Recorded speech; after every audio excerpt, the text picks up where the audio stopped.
Sa panahon ngayon, hindi na importante yung pabilisan ng sasakyan. Kailangan paramihan ng dahilan para hindi ka ma-stress pagdating sa gasolina. Pero alam nyo itong sasakyan na to, bukod sa matipid, loaded sa safety features at may 5-star global NCAP rating. So kung naghahanap ka ng sasakyan na matipid at yung kampante ka araw-araw, yung sulit na daily drive, baka ito na yon. This is the all-new Suzuki Dzire GLX Hybrid. I'm your host, Stanley Chin, yung senpai ng turbuhan. Like and subscribe to Suplado Motors. Click the bell icon para like kayong makauna sa mga latest videos namin. Tandaan, we drive, you decide.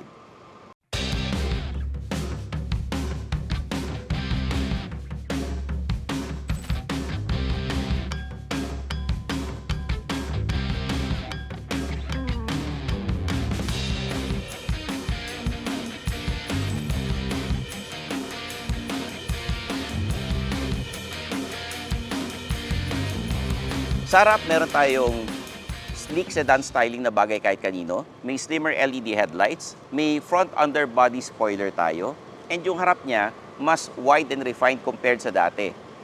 Hindi na siya yung trying hard maging sporty. Ano na siya? Classy and mature ang datingan. Pagdating sa dimensions, yung length nito, 3,995 mm. Yung width, 1,735 mm. Yung height niya, 1,515 mm. Pagdating naman sa wheelbase, 2,450 mm.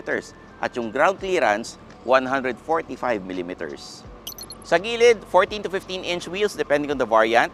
Power folding side mirrors, door visor, body side moldings, and under 4 meters lang ito. Kaya madaling i-park, madaling isingit, tsaka madaling i-drive kahit na beginner driver ka pa lang. Shark's fin antenna, rear windshield spoiler, dual tone combination lamps with chrome accents and 3D sculpting, tapos rear underbody spoiler. Ito namang likod natin,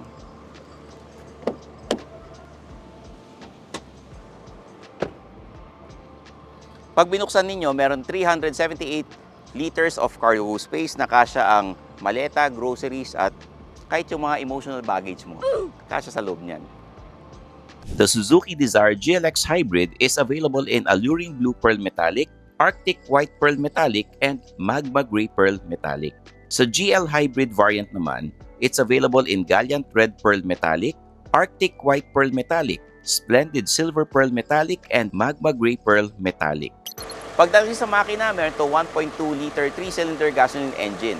Mild hybrid system ito. Ibig sabihin nun, may maliit na battery and electric assist na tumutulong para sa fuel efficiency and smoother acceleration.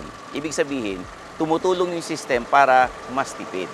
Meron itong 80 horsepower and 112 Newton meters of torque paired to a CVT. Dito sa loob, beige fabric seats with armrest and cup holders. Meron tayong aircon vents. Hindi kayo mag-aaway ng katabi mo. Hati kayo dyan with USB and Type-C chargers. The legroom is okay. The headroom is not bad. 5'6" ako. Pero kung matangkad ka, okay pa rin naman. Ayan o. Sa harap, beige and black combination tayo. Yung fabric seats natin, kulay beige. We have yung parang wood style na panel. And analog and digital gauge cluster. Leather wrapped steering wheel na flat bottom, 9-inch infotainment screen with Apple CarPlay and Android Auto, tsaka Bluetooth, and yung aircon natin may automatic temperature control pagdating sa GLX variant. We have a 12-volt socket and USB ports, cup holders over here, and ayun. Simple pero functional. Tech-wise, okay na siya for the price. Depending on the variant, meron itong 9-inch touchscreen with Apple CarPlay and Android Auto, Bluetooth, USB ports, cruise control, and steering wheel controls. Hindi overloaded sa tech pero hindi ka rin left behind. Ito yung tech na hindi mo kailangan pag-aralan ng isang linggo. Pagdating sa safety, meron itong 5-star global NCAP rating with up to 6 airbags depending on the variant, ABS with EBD, rear parking sensors, stability control, and ISOFIX child seat anchors. Hindi ka invincible pero may laban ka. We're driving the Suzuki Dzire GLX Hybrid right now, and isang linggo ko nang dinadrive ito. Matipid talaga siya sa gas.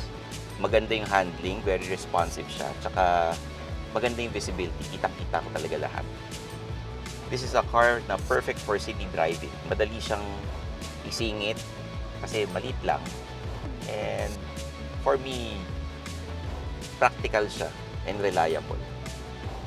Pagdating sa fuel efficiency, masasabi ko talagang matipid sa gas ito. Kasi nung Friday pa pinahiram sa akin to, Thursday na ngayon, hindi pa kami nagpapagas. Talagang yung pagiging mild hybrid niya, mararamdaman mo. Kasi pabalik-balik kami from QC to BGC. Siguro sa isang araw, mga 2 beses. And hindi pa kami nagpapagas talaga. Okay pa siya. Parang lampas lang ng kalahati. Very responsive yung brakes and yung gas. So practical ito. Pwedeng for daily drives, pang barkada, pang pamilya. Pwede rin pang TNVS or pang negosyo. So kung naghahanap ka ng everyday drive, pwede itong Suzuki Dzire Hybrid na GLX variant. Etong Suzuki Dzire Hybrid, perfect for everyday car. Lalo na kung naghahanap ka ng first car mo, tsaka naghahanap ka ng practical, matipid, reliable na sasakyan. Kasi meron pa itong 5-star global NCAP rating. Pero ang tanong, magkano ba to? Yung GL variant na CVT, it's 920,000 pesos. Pero yung GLX CVT variant na hybrid, it's 998,000 pesos. So, murang-mura, di ba? Kayang-kaya nyo to. Kung ako sa inyo, i-test drive nyo na sa pinakamalapit na Suzuki dealership ninyo and kayo maka-experience kung gaano kaganda at gaano katipid tong sasakyan na ito. I'm Stanley Chiang, yung senpai ng turbuhan. Tandaan, like and subscribe to Suplado Motors. Click the bell icon kasi ang target namin is 100,000 subscribers before the end of the year. O yun, kita-kits tayo sa next video. We drive, you decide.